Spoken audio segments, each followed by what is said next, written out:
The letter arrived in late October, on a cold afternoon when the trees along Maple Street burned in shades of amber and rust. It looked ordinary, plain envelope, worn edges, faded ink. But the moment Clara Bell Monroe saw the handwriting, her breath stopped, her fingers tightened, her heart sank. Because she knew that handwriting, it belonged to Samuel Everett Cade, and Samuel had been gone for 8 years, gone to war, gone into silence, gone into the kind of absence that teaches a woman how to keep living, while something inside her quietly disappears.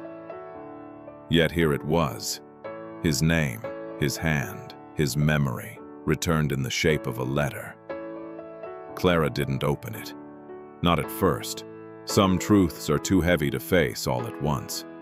She carried it home like something fragile or dangerous. The wind followed her down Magnolia Lane, tugging at her dress, whispering through the trees as if the past itself had begun to stir. Inside her small house, everything was still. The kettle hummed, the clock ticked, the world remained the same. But nothing inside her did. She sat down slowly. The letter rested in her lap, and just like that, the years began to pull her backward.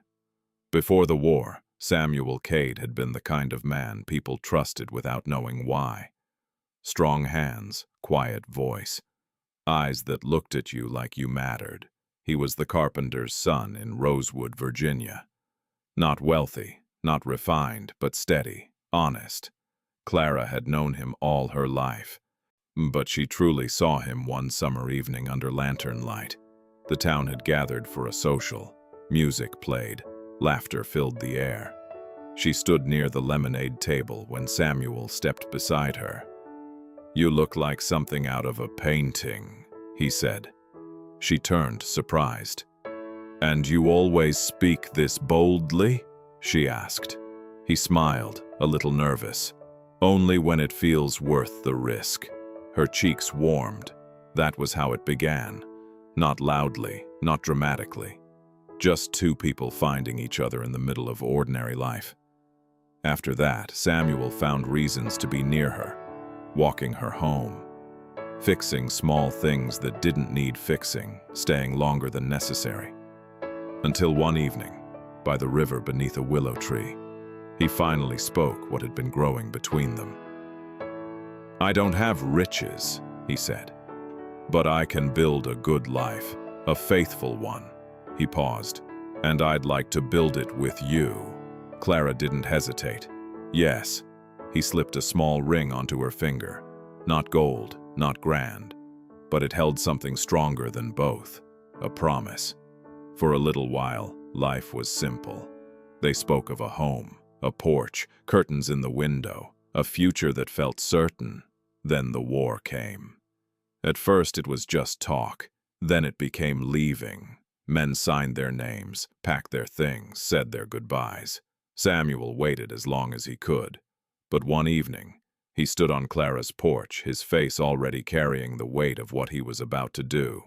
"You're going," she said. He nodded. "When?" "Friday." The word hit harder than she expected. Anger rose quickly, easier than pain. "So that's it," she said. "You just leave." "I don't want to," he said quietly. "But I can't stay while others go." Her voice broke. "And what am I supposed to do?" He stepped closer, holding her hands. "Wait for me." She let out a small, bitter laugh. "That sounds simple to you." "It won't be," he said, "but I'll come back." He looked straight into her eyes. "I promise you, Clara, I'll come home." She searched his face. "Promise me again. I will come back to you." So she let him go. At first, the letters came often, every few weeks. They carried the smell of smoke and dust. Samuel wrote about long marches, cold nights, and tired men who missed home more than they admitted. He never wrote much about fear. But she could feel it between the lines. Every letter ended the same way. "Still yours." Clara wrote back faithfully. She told him about everything, The weather, the town, the ordinary moments he was missing. Because ordinary life was what he was fighting for. For nearly a year, the letters kept coming. Then they slowed. One a month, then one every few months. Then one final letter, short, rushed. He said his unit had moved. That mail might be uncertain. He ended it the same way. Still yours. And then, nothing. Weeks turned into months, months into a year. Clara visited the post office every week. Every time she left empty-handed. At first, people reassured her. Mail gets lost, war is unpredictable, he'll write again. But over time, reassurance turned into silence, and silence turned into pity. When the war ended, men came home changed, some wounded, some broken, some not at all. Samuel never returned. No letter came, no message, no explanation. Just silence. And silence is a cruel thing, because it doesn't tell you how to grieve. It leaves you suspended between hope and loss. So, Clara learned to live with it. She worked, she cared for her mother. She smiled when expected, but she never removed the ring, not once. And now, after 8 years, his letter was in her hands. Her fingers trembled as she opened it. The first line stole her breath. My dearest Clara, if you are reading this, then I did not make it home. Her vision blurred. She kept reading. Samuel wrote that he had been wounded and captured during the war. He spent months in a prison camp, weak, hungry, sick.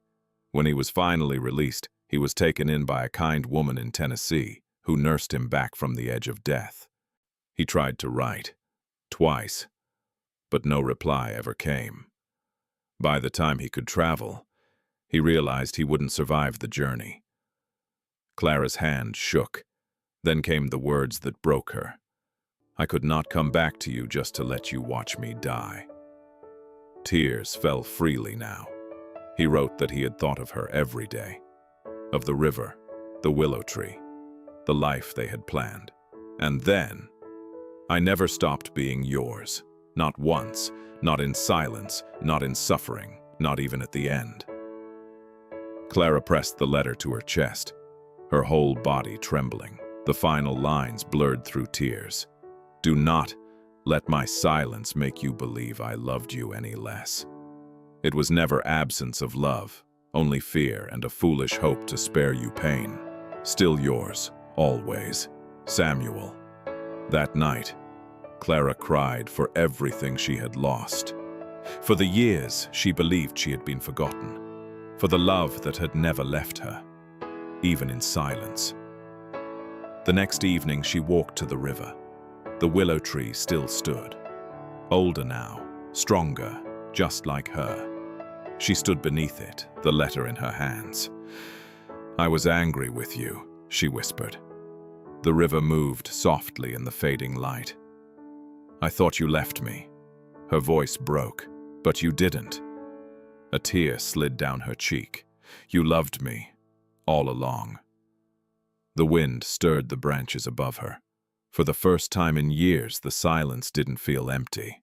It felt full, full of everything that had gone unspoken, full of a love that had endured time, distance, and even death. Clara closed her eyes and breathed in deeply, and in that quiet moment, she finally understood. Some silence is not abandonment. Some silence is love, too deep for words. And sometimes, the deepest love doesn't disappear. It simply finds its way back, even if it takes years, even if it arrives as nothing more than a letter. Follow WisTales Unfolded for more stories.